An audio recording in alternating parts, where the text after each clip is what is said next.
ويقول الإنسان وإذا ما مت لسوف أخرج حيا أولا يذكر الإنسان أنا خلقناه من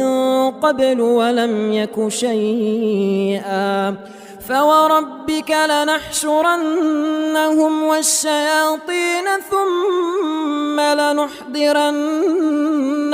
حول جهنم جثيا ثم لننزعن من كل شيعة أيهم أشد على الرحمن عتيا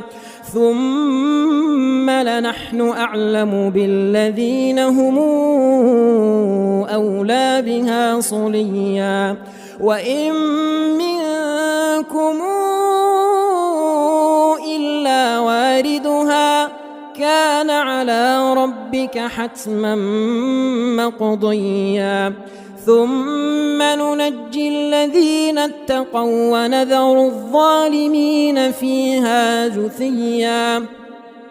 وإذا تتلى عليهم آياتنا بينات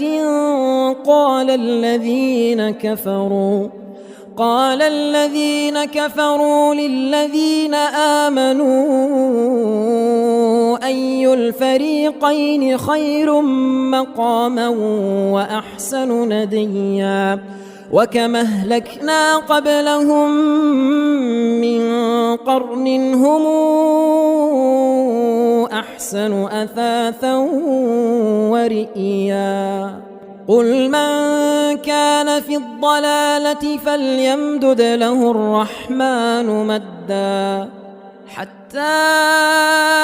إذا رأوا ما يوعدون إما العذاب وإما الساعة